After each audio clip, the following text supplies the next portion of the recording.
That was Secret Suburbia. That's White Flight. That is a fantastic song. I'm really digging this band. And right now, on the line, TJ Habibi of Secret Suburbia. Basically, he is Secret Suburbia. TJ, are you there? Yes, I am. How you doing, man? Great. Hey, how you doing? Now, I have to admit, I didn't know anything about you guys until one of the guys here at the station told us about you. And I have listened to a few of your songs, and I'm already a huge fan. Amazing. That's really good to hear, man. These are fantastic songs. I don't know. It's I like being able to get that edge of rock and chill at the same time. Well, that's what I do, man. That's what I grew up on. So, I mean, even coming from the States, I really appreciate that, man. All the way from Maryland you guys are at, right? Yeah, absolutely.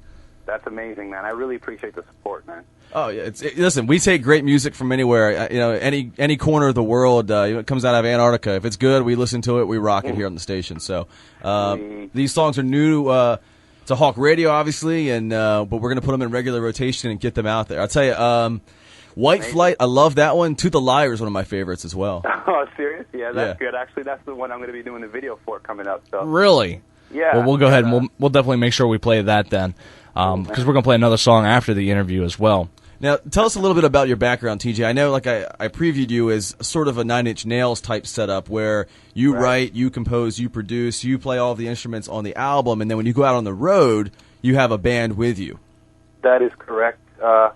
Hopefully that will actually change pretty soon. I want the guys that have been playing with me to have a little more active I want them to be a little more active in the songwriting process, just to change it up a bit. But yes, up till pretty much lately, I've been writing all the parts myself, performing it, mixing it, mastering it in my own studio, just kind of doing it all myself right now. Guys help me out with a live show for now, and a really great group of guys. I've known them pretty much most of the guys, my whole life, or at least since I was in high school. So now, tell us a little bit about your inspiration and how you write now and how you came up, as a songwriter. And by the way, we were introduced to you, like we said, a student here at the university named Jamie, huge fan of yours, and he said he heard of you on the O Show.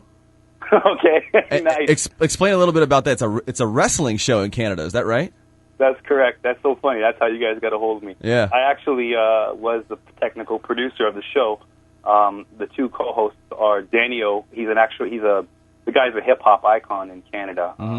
Danio. It's Dan-E-O. Yeah, that's what I heard. We're going to try to get him on the show as well. We've heard big things me about and him. him actually grew up together. We've been pretty much best friends. And Donnie Ebru has been is the other co-host of the show. All talking about wrestling and shit talk. Oh, sorry. That's all right. Yeah, and just like locker room radio kind of stuff. Just talking about pop culture and all that stuff. So other than that, it's like we just kind of play around, interview people, lots of wrestlers. We crank call Iron Sheik once a week. We used to do that. Nice. Yeah, it was hilarious. The guy's a character, man. He should have his own show. I'll be honest. But I'm surprised he doesn't by now. Yeah, I mean he's probably working on it. Who knows? But maybe the guy's brilliant. I don't know if he's faking it, if it's really him, or if that's his character or what. Man, but guy's brilliant. But yeah, I just pretty much went my own way recently with the O Show, just because I was trying to work on my new album. So a lot more time is I'm able to have now for the new album. I have a 2-album deal with Universal right now, and one is already out all solo over Canada. But other than that, I'm just on my new album right now, working on that and trying to concentrate on that. So hopefully I'll even have Danio to be a featured artist in at least one of the tracks too. So that would be cool. Fantastic. Now I have to ask, because I'm always big on asking this of any guest we have on the show. Now, for you to be able to do all that you do for the album, for all of the music that you produce, what is your musical background? I mean, did you go to school for it? It's just something you picked up as a kid? I actually was been playing the piano since I was 4 years old. So wow. Yeah, classical piano has been what I was really into in the beginning, and playing a lot of the classical, and I got into the classical training, and learned up to like grade 10 piano, and from there on I kind of picked up the drums. When I was in 1986, I picked up the drums and the guitar. Learned the whole Enter Sandman thing on the guitar. Right. And, I don't know. I just from there on I kind of picked up my own style, and I kind of was the stuff I work with now is kind of a melting pot of what I've been subjected to my whole life. You know, I grew up on hip hop, I grew up on rock, Zeppelin, Sabbath, you name it, man. Even Absolutely. obviously the classical tunes, right? So I have a lot of respect for you in that sense because I'm a drummer. I've been a drummer for years. oh, cool. And I tried to learn bass guitar, and I got so fed up with it. I was really just peed at myself all the time. I couldn't take it anymore, and I stopped. Yeah, I actually bought his bass guitar from him, and I'm trying to learn it now. So Do it up, man. Yeah, actually, you know, to be honest, I've been playing a little bit of good bass myself lately. When we want to rehearse, sometimes our bassists can't come around, and I find myself playing the bass a lot of the time. So, yeah, it's a lot of fun to play that, actually. That's pretty much my, like, second favorite instrument. I feel like I'm most natural on that instrument, to be honest. Right. You mentioned the bass. what kind of bass and guitars do you use? Man, I just picked up a Billy Corgan guitar. Wow. Custom. Nice. So it's my new thing, man. But it's a Strat, American Strat. You know, it has its own pickups and all that stuff. But bass, in terms of bass, I've been stealing my bassist's bass. He has this Yamaha. He has this Yamaha bass, 5-string bass. So I've been messing with that. 5-string. Wow. A lot of our music is a lot of it's downtuned, so the 5-string really comes in handy for that. So he just picked up a Steinberger bass, so now I can kind of, you know, slowly steal his current one. Right, just when he's not looking, just gank it off the back of his car or something. Holy! Now you said you told me that you were recently featured on a TV show about ghosts. You want to elaborate on that a little bit? Yeah. No, there's this show. I'm not sure if it's aired in America, but it's called Ghostly Encounters. No, this show is about these people get interviewed regarding their experience in their life with their house being haunted or whatnot. Generally, it's about somebody's house. In my case, it was the house my house I currently live in right now. It's you know, I pretty much reside in the basement, but a lot of crap's been happening here, man. Even my band has seen it. People who have come over have seen things happen. Things, you know, things move on by themselves. Really? My toy robot turned on by itself. I even recorded stuff on the microphone overnight. Oh, no. I mean, you wouldn't believe the kind of stuff that happened. Taps turn on, TVs go off and on. You know, I find actually a lot of my stuff. I like to say that a lot of my stuff has been influenced by a higher power. Okay. Stuff I actually write, a lot of it is stuff that I gather while I'm sleeping. You know, the Ghost of Santa Fe is a song that I wrote of the last album, Seeing Double with One Eye. That song was entirely written in my dream. I woke up completely armed with the song, the lyrics, and all, and the whole structure. Wow. It was just I didn't even edit the lyrics, and a lot of lyrics. A lot of people will find that they're kind of hard to kind of catch on to. A lot of people don't get what I'm talking about, and half the time, you know, like I don't really get it either. So, for what it's worth. I have to. Go ahead. Sorry. Go ahead. Oh yeah, I just like to keep it as authentic as possible. Just the lyrics, you know, just not touch it. Just keep it right from the id, you know. Yeah, I have to admit that Ghost of Santa Fe was the first song I've ever heard from you guys, and that just really clicked with me, and I was like, yeah, I've got to hear more. Yeah, that hooks you instantly. Yeah. Now let me ask you two questions. Then one, have you ever thought about? Like, you said you recorded some, I don't know, supernatural sounds overnight. Have you ever incorporated that into the music, like a deep forest type deal? Or? No, not yet, man. That'd be cool. The stuff's kind of very subtle. What I've actually gathered on the microphone is two people talking, very, very distant. Two personalities, completely different personalities. One guy with an English accent. One guy had he sounded like American or North American or whatnot, and he sounded like somebody that was drunk. Talking, and I don't know if they were talking to each other or if they were just kind of overlapping each other. I tried to make out the words. I couldn't hear. Man, that is crazy. Yeah, so I mean, I would love to put it up on a song, man. But the thing is, it's like, you know, it would be more of a personal thing. Nobody would get it. You know what I mean? Yeah. Oh man, unless they come up with a melody. Right. You know what I mean? Yeah. Well, there you go. Bring it on. Listen, if you're paying rent, the ghosts are living there. They need to, you know, earn their keep somehow. They need to start writing for you. And then my other question was going to be, man. Can you explain that to the electric company and say, listen, my lights were on because the ghost turned them on? If only, man. Right. Make that a little bit cheaper. Now, if only. You know, it's man, I could sit here and talk for hours about what things have been happening in this house. But, it's some of those things you can't explain, and you find out later on in life why they happen, and makes it all worth the while, I'm sure. Well, exactly. I mean, hopefully this will all make sense one day. You know, it's all blurry right now, and I'm just having fun, just kind of, you know, playing along right now, and whatever is happening, I'm sure it's happening for a reason. So hopefully, you know, as I develop, as the music develops, you know, this will all make sense. Right. Now, I do know that you had a song of yours featured on the TV show 24, which I used to watch regularly, and I stopped watching, I guess, after season 2. That's why you stopped. Oh, it's not on there anymore? No, the reason why you stopped watching is because my music's off. Oh, yeah? What season were you, what song and what season were you in? No, actually, it was the first season, the first episode. Wow. Really? Yeah, it was considered the pilot, I guess. It was kind of sucked for me because I didn't get really paid that well. Right. But yeah, it was 20 minutes into it, when the main girl, I don't even know the character's name, but right. The main girl that's in it, I'm sure you guys know who she is. She's walking towards the van, and she ran away from home, and she's walking towards the van, and she's like, "Hey, you like to party?" And the guy's playing the music in the van, and it's pretty much my music in the background, and it's going on for about a minute or so. Yeah, it's pretty cool. It was fluke, actually, how I got that. I have that on DVD, so I'll have to go check that out now. Oh, totally, yeah. Like, I mean, I'll be honest, I confess, I'm not a big fan of the show, so yeah, neither. I want to get into it, because, you know, like, but I don't know, my mom's into it and shit, and that's all right. Listen, TJ, it's American rules here, not Canadian rules, all right? I don't know what flies on Canadian radio, but sorry, man. No, it's okay. And you also had music on the Real World Road Rules, right? Road Rules, some reality shows. There's also a Disney movie called Past the 9/11 with Donnie Wahlberg and Harvey Keitel. Okay, nice. Yeah, and that was one of my older tracks was on that. So you said it was a kind of a strange story how you got on 24, a fluke. How did that happen? Well, okay, it started because there was this music supervisor. I'm not sure if I should mention his name. I probably won't, just in case. Okay. He contacted me while I was at my college one day on my email, and he says, "Yeah, I'm doing a show called Mutant X." I'm not sure if I remember that. Yeah, I've heard of it. I remember that. He wanted to use 3 of my tracks. So he did that. I'm sorry if I'm sniffling. That's okay. I have the swine flu, to be honest with you. Oh. I'm not sure if you guys know what that is over there in America. No. Yeah, I know someone with it, so I know exactly what you're talking about. Yeah, it's across the world. It's rough stuff. Overblown cold, I'll be honest, man. It's the easiest cold I've ever had to deal with. But anyways, yeah.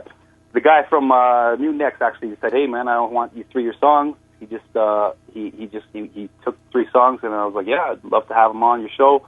Anyways, he got promoted to Fox Television, and then he pretty much took my songs with him. That's huge. So, yeah, big time. So I got lucky that way, and I think he just kind of disappeared off the face of the earth. I think he, I don't know, stopped doing the business, or I don't know, God knows. Whatever gets your break, I guess, really, if you, like I said, it's one of those things you can't explain, but later on in life you just appreciate and be happy they turned out the way they did. Yeah. Oh, totally, man. That's usually the best things happen by accident. So. Now, TJ, you're Canadian. You're up in the Toronto area, correct? Toronto, correct. Okay, yeah. so are you a hockey fan?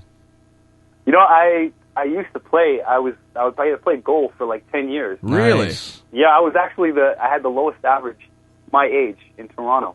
Fantastic. And yeah, I stopped because of the whole music thing. I really got more serious into the music. My pops didn't want to drive me anymore to the games, and you know, I didn't blame him. It was a lot of hustling, a lot of carrying stuff around, and so from there on, I just kind of transferred hobbies, so to speak. So are you a Leafs fan then? You're a Maple Leafs fan?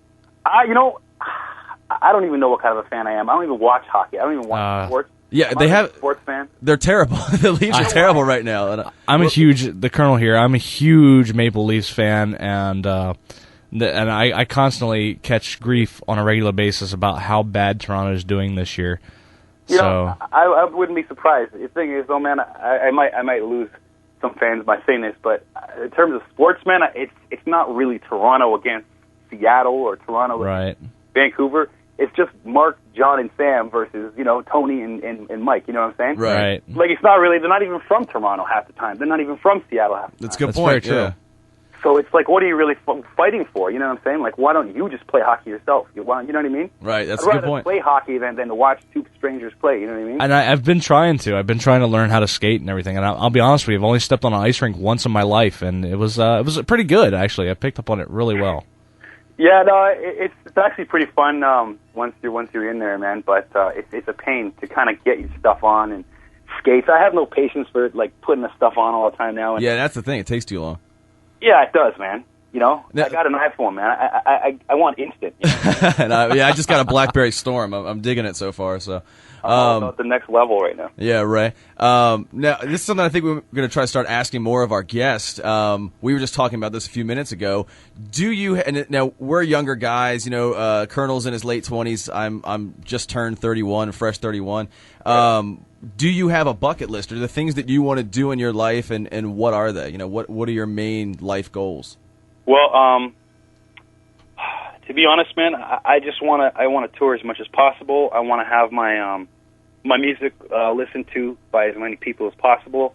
I've been doing some acting lately. I've been, a part of an agency that sort of gets me gigs whenever they can.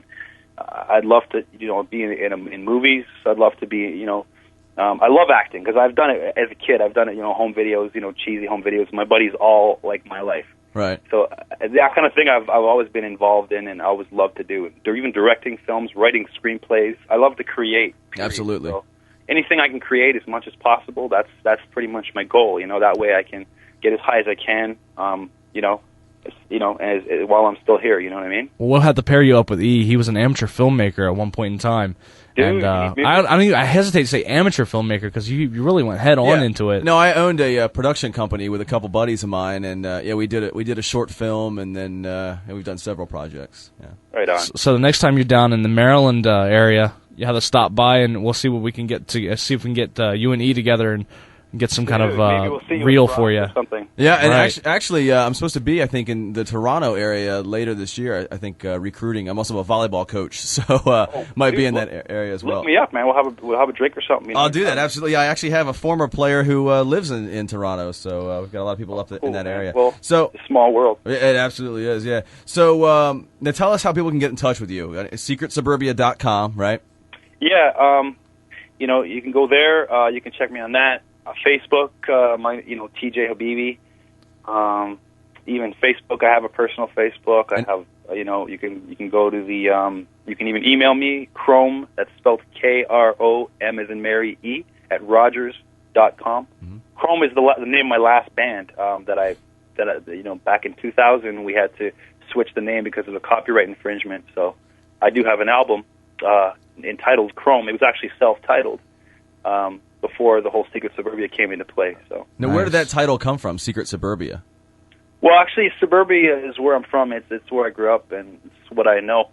The music being kind of underground as long as it's been, it's fair to say that the music has been a secret for quite some time. So, and the following that's kind of is surrounded around the music is basically a cult following. It's just basically just a few people. The same people come to the shows. The same, they become friends. The fans become friends because it's like, they've come once before. And basically, it's the music is really underground. Hopefully one day it will that will change. But right. I mean, I'm used to that. I'm used to just sort of playing in the basement and banging out the tunes. And showing it to whoever wants to hear it, you know what I mean? Yeah, well, secret no more. Yeah, hopefully we'll get you out there, and if there's anything we can do to help you out, we absolutely will. And your music's going right into our rotation. It's fantastic, and I can't wait to hear more new stuff when that eventually comes out as well. Dude, totally, man.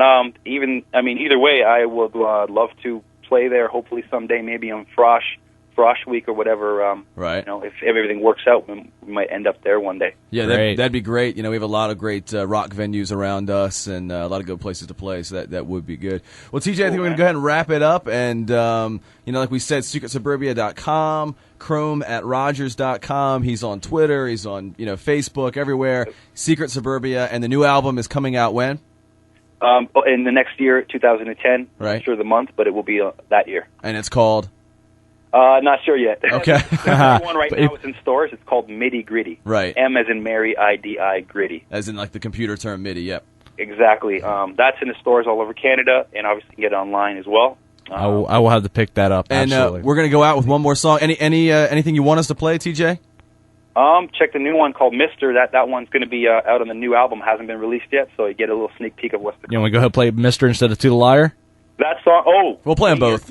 Yeah, you know what? We'll play them both. Mister was a complete dream, just like Santa Fe. From top to bottom, it was a complete dream. So hopefully somebody will make something out of the lyrics. So have fun with that either way. That is nice, man. We're going to play To the Liar and then follow that up with Mister, because it's both fantastic songs. Once again, TJ, thank you so much. Secret Suburbia, appreciate your time. Everybody out there, everybody listening, check them out. You will not be disappointed. You'll be an instant fan. You get hooked.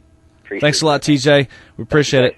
This is Across the Board. This is called To the Liar. It's by Secret Suburbia. Reach us at 410-651-8460 or email us at acrosstheboardlive@gmail.com. It's Across the Board on Hawk Radio.